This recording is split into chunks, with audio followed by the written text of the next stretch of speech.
皆さんこんばんは、うのうと言います。この動画はゼルダの伝説シリーズの歴代のカカリコ村を紹介していく動画です。当然ながらネタバレたっぷりなので、ゼルダシリーズを未プレイの方はお気をつけください。そしてゼルダの伝説風のタクトにも名前は出てこないのですが、カカリコ村が登場します。その辺も詳しく話していきます。後半にはブレイスオブザワイルドの話もちょろっとします。ぜひ最後までご覧ください。行きましょう。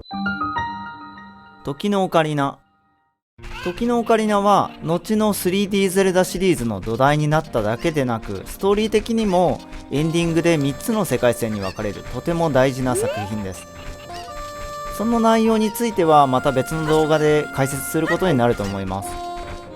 3D で初めてのゼルダの伝説ですが、カカリコ村も健在です。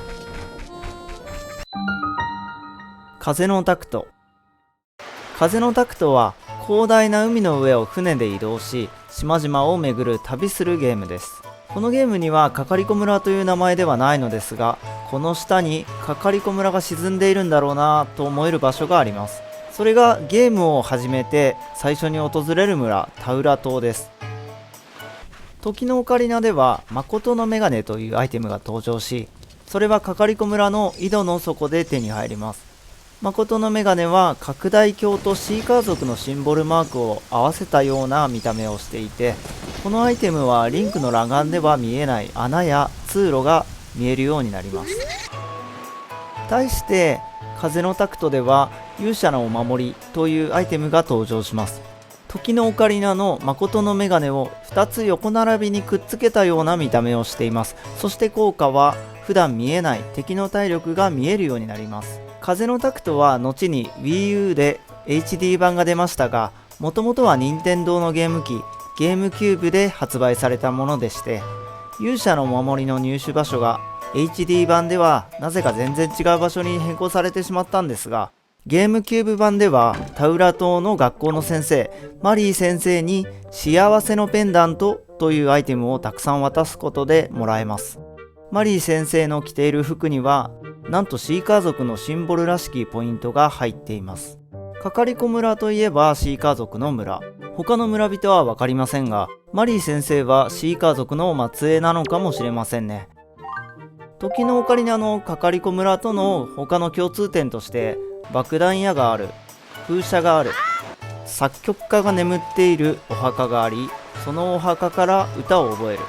時のオカリナは太陽の歌、風のタクトは昼夜の歌です。その歌のメロディーや昼夜逆転の効果も同じなどなど、多分まだまだ発見できますが、一番顕著だと僕が思うのは音楽です。タウラ島の BGM にはカカリコ村のテーマ曲が散りばめられています。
神々のトライフォース。神々のトライフォースはカカリコ村の初登場作品です。鶏をいじめると集団で逆襲されるというゼルダの当たり前もここから始まりました。鶏といえばその鳴き声を日本ではコケコッコ、英語ではクックドゥードゥルドゥと聞こえる解釈しているようで、それがフランス語ではココリコとなるのだそうです。ファンの間ではそれが村の名前の由来ではないかと噂されています。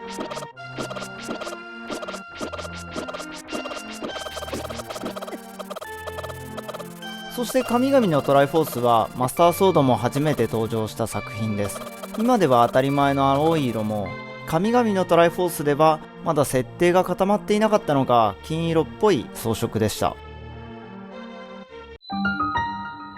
トワイライトプリンセス。トワイライトプリンセスにもカカリコ村が登場します。今までと同じく爆弾屋も鶏湯も登場しますが、トワイライトプリンセスのカカリコ村は村全体が縦長のとても特徴的な形をしています。真ん中に一本の長い道があり、その道を挟んで両側に家が立ち並ぶ形ですね。これには元ネタがあります。実はトワイライトプリンセスのカカリコ村はもともとは少し離れた場所にありました。そこは忘れられた里という名前でゲームに登場し、同じく縦長の特徴的な配置の村です。そこから今のデスマウンテンふもとに移り住んだ時に、もともとのカカリコ村をモデルにして縦長の今の形にしたと考えられます。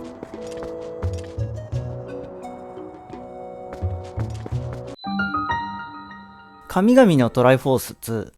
神々のトライフォース2にもカカリコ村が登場します。この作品に関しては神々のトライフォースの名は冠しているものの、時代的には神々のトライフォースの数百年後のお話で、もちろん主人公のリンクは神々のトライフォースと同一人物ではありません。10人のうちの何人かには前作神々のトライフォースの登場人物の子孫を匂わすような描写があります。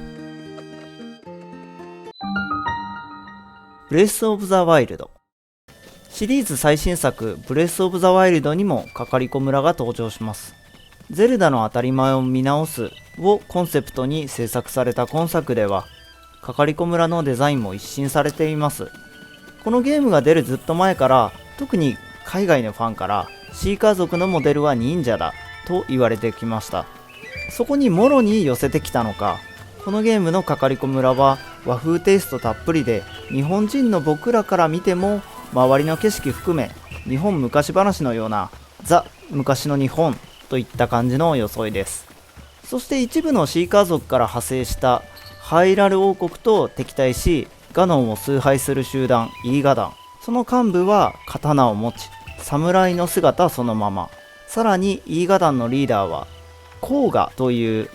イーガダンは言うまでもなく日本の伊賀忍者、甲賀忍者がモデルになっています。日本のゲームでありながら、日本の大切な文化のその半分が敵側に回ってしまうという、なんとも皮肉な内容ですよね。さあ、いかがだったでしょうか。風のタクトについては、時のオカリナとの共通点、ブレス・オブ・ザ・ワイルドとの共通点など、他にも話したいことがたくさんあったのですが、それはまた別の動画にまとめようと思います。この動画を楽しめたよーと感じてくださったら、今後の動画制作の励みになりますので、高評価ボタンをよろしくお願いします。これからもゲームの解説や実況、ためになる話などしていきますので、チャンネル登録を忘れずにお願いします。ご視聴ありがとうございました。